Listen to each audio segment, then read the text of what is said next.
साथियों, हम एक गवर्नमेंट जॉब के लिए साल भर तैयारी करते हैं, उसके लिए दिन रात मेहनत करते हैं, जी तोड़ मेहनत करते हैं। और वो मेहनत कभी कभी क्या होता है कि हमारी छोटी मोटी गलतियों की वजह से वो क्या हो जाती है, बिल्कुल धराशायी हो जाती है और हमारा जो सिलेक्शन है गवर्नमेंट जॉब में लगने से क्या हो जाता है, रुक जाता है। अतः दोस्तों, यदि हम उन सिली मिस्टेक्स को ना करें, यदि उन छोटी छोटी गलतियों को ना करें, तो मैं आपको बता रहा हूं कि जो हमारी जो सफलता है वो बिल्कुल ही निश्चित हो जाएगी। हमको कोई गवर्नमेंट जॉब लगने से रोक नहीं सकता। तो देखिए दोस्तों, क्या है कि अपने आप को कुछ आप व्यवस्थित करके चलें, अपने आप को थोड़ा सा ज़्यादा कंट्रोल्ड करके चलें, तो मैं आपको बता रहा हूं कि बिल्कुल ही ये आपकी कुछ फ़ायदे की चीज़ें हैं। मैं आपके लिए 5 से 6 बातें बताऊंगा, जिन्हें यदि आप फॉलो पहले से कर लेते हो तो ये आपके लिए बहुत फ़ायदेमंद रहेंगी। जैसे नंबर 1, आप क्या करें, जैसे ही आपको पता चल रहा है कि सुबह हमको एग्ज़ाम देने जाना है और एग्ज़ाम हमारा वहाँ पर है, तो आप क्या करें, 1 या 2 दिन पहले ही अपना एडमिट कार्ड डाउनलोड कर ले हैं। और एडमिट कार्ड डाउनलोड करके उसकी क्या निकलवा लें, प्रिंट निकलवा लें हैं पहले ही। एडमिट कार्ड के साथ साथ आपके आईडी कार्ड, आपको आईडी कार्ड कौन सा लेके जाना है ये भी आपको बिल्कुल पता होना चाहिए कि कौन सा हमको आईडी कार्ड चाहिए। इसको आप बिल्कुल पहले ही आप क्या कर लें, फुली रेडी रखें। और साथ ही साथ क्या है, आपके 2 जो फोटोज हैं वो आपके पास होने चाहिए और आपके पास 2 पेन होने चाहिए। ये जो आपकी रणनीति है, ये छोटा सा ये काम है, ये आपका बिल्कुल आपका 1 से 2 दिन पहले हो जाना चाहिए। क्योंकि मैं आपको बता दूं, जब हम परीक्षा में बच्चों की एंट्री कराते हैं तो काफ़ी सारे बच्चे भागते हुए आते हैं, दौड़ते हुए आते हैं और बाद में कहते हैं सर मेरा तो एडमिट कार्ड ही भूल गया सर मैं। अब वो क्या करता है, बच्चा एडमिट कार्ड के लिए परेशान होता है। अब वो फिर उससे हम बोलते हैं कि अब तुम जाओ एडमिट कार्ड लेकर के आओ। अब वो क्या है, एडमिट कार्ड के लिए दौड़ लगाता है, वो इतना परेशान हो जाता है, ऊपर से नीचे तक उसको पसीना आ जाता है। मैं कहता हूँ कि उसकी जो साल भर की तैयारी है उसको मतलब ऐसा लगता होगा कि मैंने क्या कर दिया, मेरे से मतलब ये हो क्या गया, मैं एडमिट कार्ड कैसे भूल के आ गया। तो ये क्या आपके लिए मानसिक तनाव का कारण बन जाती है और आप क्या है उस पेपर से पहले क्या होपलेस होने लग जाते हो। इसीलिए क्या करें, ये छोटे मोटे से काम है, इनकी वजह से आपके दिमाग में कोई स्ट्रेस नहीं आना चाहिए। तो इन कामों को आप बहुत पहले ही कर लें, 1-2 दिन पहले कर लें। और जो बैग है, बैग के ऊपर की जेब में डाल के रख दें कि हम एग्जाम देने जाएंगे, उस बैग को उठा करके लेके जाएंगे। दूसरी बात, परिस्थिति चाहे कैसी भी हो आपकी, आपको 1 घंटे पहले सेंटर पर पहुंच जाना है। सेंटर पर आपको 1 घंटे पहले बिल्कुल ही पहुंच जाना है।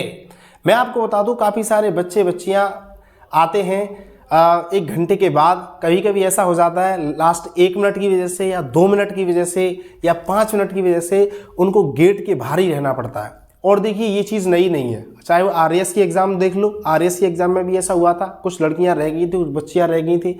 इससे पहले सीईटी एग्जाम्स हुई थी, खुद मेरी वहाँ पर ड्यूटी लगी थी, आरएएस की परीक्षा में ड्यूटी लगी थी। तो वहाँ मैंने देखा कि 1-2 बच्चे ऐसे हैं टाइमिंग से 1-2 मिनट के बाद भी आ रहे हैं, तब भी उनको हम एंट्री नहीं दे पाते, क्योंकि हम भी मजबूर होते हैं। कैमरा की रिकॉर्डिंग रहती है, सारा सब कुछ होता है, तो क्या है कि जो सीएस है वो उसको क्या है आपको अलाउ नहीं कर पाता। तो देखिए दोस्तों, ऐसा ना हो कि आपकी जो साल भर की मेहनत है आपकी 1 मिनट की वजह से क्या हो जाए, बर्बाद हो जाए। तो इसीलिए आप ऐसा करना कि आप 1 घंटे पहले सेंटर पर पहुंच जाना, बिल्कुल ही पहुंच जाना। आप मत पढ़ाई करना, 1 घंटे मत पढ़ना। देखो, जब तो आपने साल भर पढ़ाई की है, आपने यदि साल भर पढ़ाई की है तो 1 घंटे आप नहीं पढ़ोगे तो उससे कुछ होने वाला नहीं है। और ये अपने साल भर पढ़ाई नहीं की है, 1 घंटे आप पढ़ के जाओगे तब भी उससे कुछ होने वाला नहीं है। तो बात यह है कि आप 1 घंटे से कुछ होने वाला है नहीं, इस बात को आप ध्यान रखें। दूसरी बात, आपको जैसे रूम में एंट्री मिल जाती है, रूम के अंदर जैसे ही आपको एंट्री मिल जाती है तो आप क्या होता है, बातचीत का सिलसिला चालू हो जाता है। हम क्या करते हैं, अपने यार दोस्तों से, जो भी वहाँ पर आए हुए हैं हमारे साथ के बच्चे, उनसे हम इंट्रोडक्शन करने लग जाते हैं, उनसे हम पूछने लग जाते हैं आप कहाँ से हो, ये है वो है।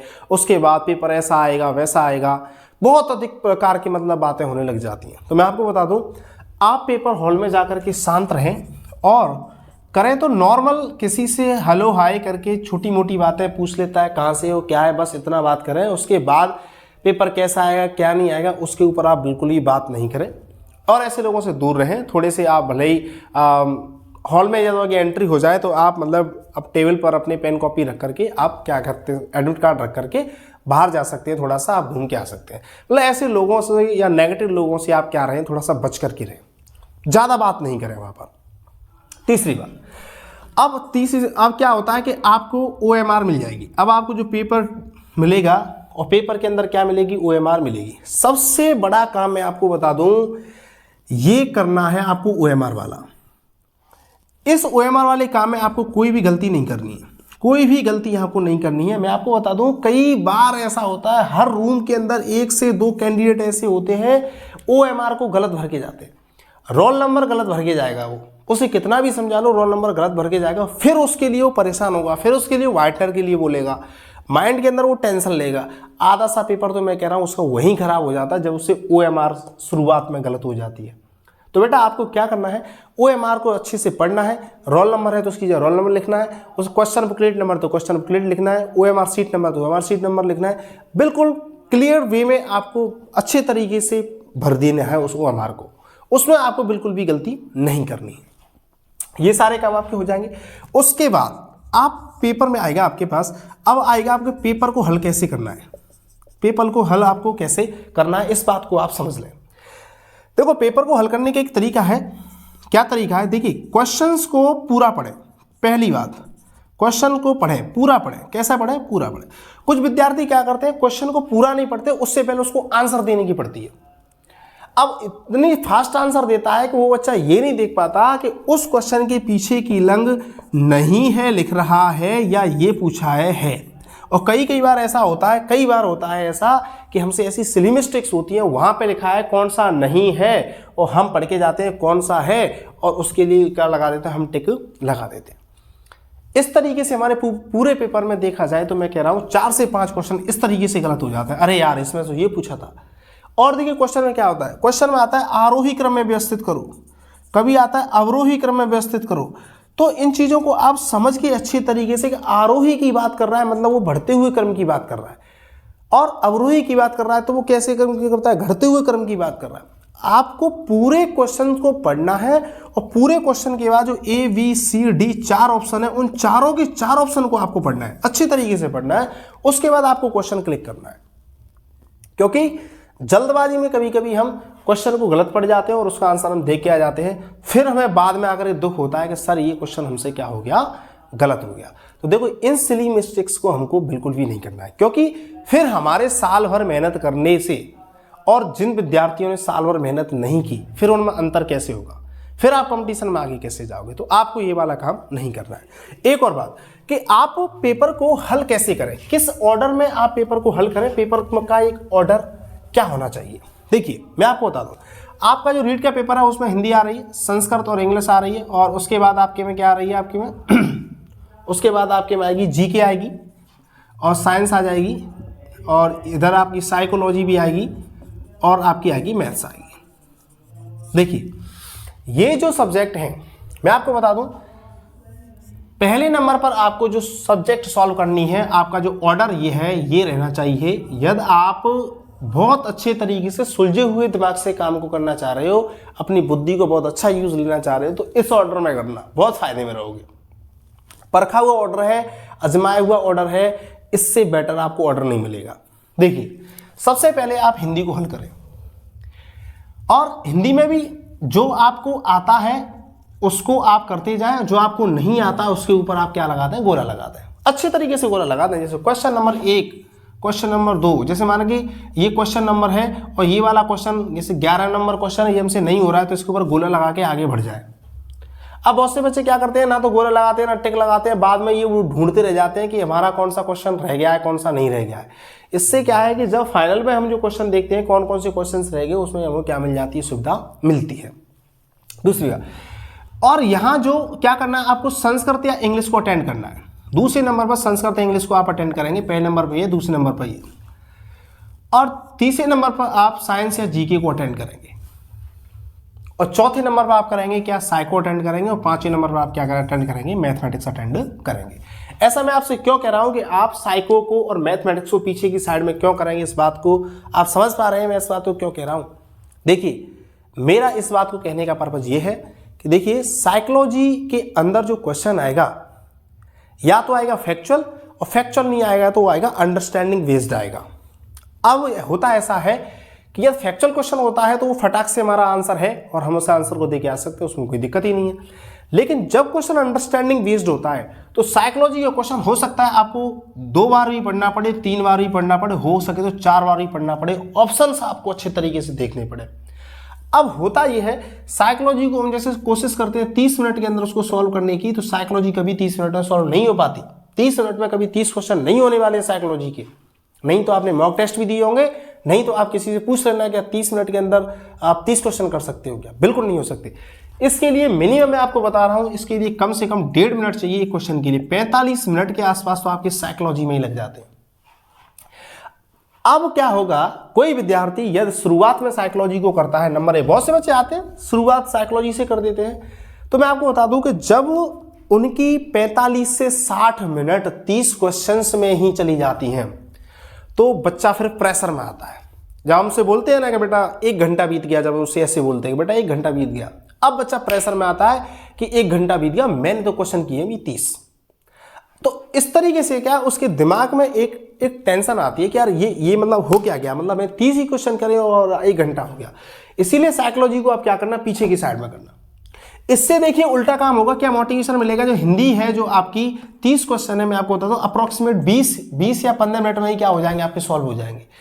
साइंस जो आपकी संस्कृत है, इसके जो 25 क्वेश्चन है या 30 क्वेश्चन, ये भी आपके 25 या 20 मिनट के अंदर सॉल्व हो जाएगी। तो यहां से क्या है कि आप जो ऐसे लगेगा, बच्चे को ये लगेगा कि यार मैं इतने क्वेश्चंस कर चुका हूं, उससे उसके दिमाग में क्या एक पॉजिटिविटी आती है कि चलो मैं इतने क्वेश्चन कर चुका हूं, मैं 50 क्वेश्चन कर चुका हूं, 60 क्वेश्चन कर चुका हूं, अभी देखा गया तो कितना आधे घंटा हुआ है या पौन घंटा हुआ है।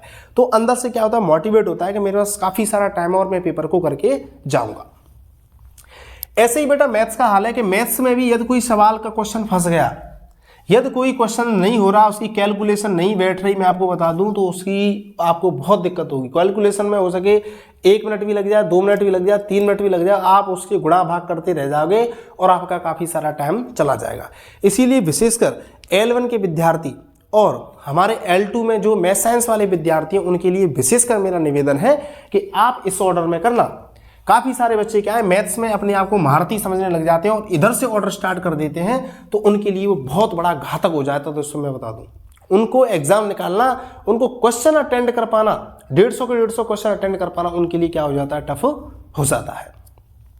और देखिए एक बात और आती है वहाँ पर थोड़ी सी, कि कभी कभी क्या होता है कि जो क्लासरूम के अंदर जो टीचर लगा हुआ है आपका, जो आपका इन्विजिलेटर लगा हुआ है, वो आपस में कभी कभी क्या बात करने लग जाते हैं। तो दोनों जो टीचर हैं वो आपस में बात करने लग जाते हैं, आपका डिस्टर्ब होता है। तो देखो उससे 2 तरीके हैं। डिस्टर्ब हो रहा है तो एक तो है कि आप उससे इजी वे में उससे मना कर दें कि सर हमारा डिस्टर्ब हो रहा है, प्लीज़ आप बात मत करिए, मतलब उससे तो पोलाइटली आप क्या करें, मना करें, जिससे वो मान जाएगा। और काफ़ी सारे बच्चे क्या करते हैं, उस पोलाइटली ना कर करके अकड़ में कहते हैं उस बात को, और टीचर भी फिर माना कि उस किसी न किसी बात के ऊपर उससे मतलब वो कर दे, मतलब बैर बांध ले, या कोई उसके लिए नेगेटिव बातें करे या उसको थोड़ा सा परेशान करने की कोशिश करे, तो उस बच्चे क्या हो सकता है, पेपर खराब हो सकता है। इसीलिए क्या है कि किसी टीचर से जब मना करनी है तो बड़े उससे पोलाइटली मना करनी है कि सर आप थोड़ा सा बात मत करिए, हमें थोड़ा सा डिस्टर्ब हो रहा है। तो देखिए दोस्तों, मैं आपको बता दूं, इन कामों को आप करिए, परीक्षा को दीजिए तसल्ली से, बिल्कुल फ्री माइंड होकर परीक्षा देखिए। आपकी जो सफलता है देखना, उसमें बिल्कुल प्लस पॉइंट मिलेंगे आपको, सिली मिस्टेक से बच जाओगे। क्वेश्चन के ऑर्डर को करोगे तो आपका यहाँ टाइम बच जाएगा, आपका तनाव कम हो जाएगा। एक दिन पहले आपके जाने आने की तैयारी होगी, किससे जाना है किससे आना है ये सब रहेगा। तो देखिए आपका जो पेपर है उसके लिए क्या एक पॉजिटिव माइंड रहेगा और उससे पहले आपके लिए कोई भी दिक्कत नहीं आएगी। ठीक है दोस्तों, तो आप लगे रहें और आपकी परीक्षा के लिए, रीट की परीक्षा के लिए आपके लिए बहुत बहुत शुभकामनाएं, बहुत बहुत बधाइयाँ। आप मोटिवेटेड रहें, स्वस्थ रहें, मस्त रहें, व्यस्त रहें और आसानी से आप क्या करें, पढ़ते रहें।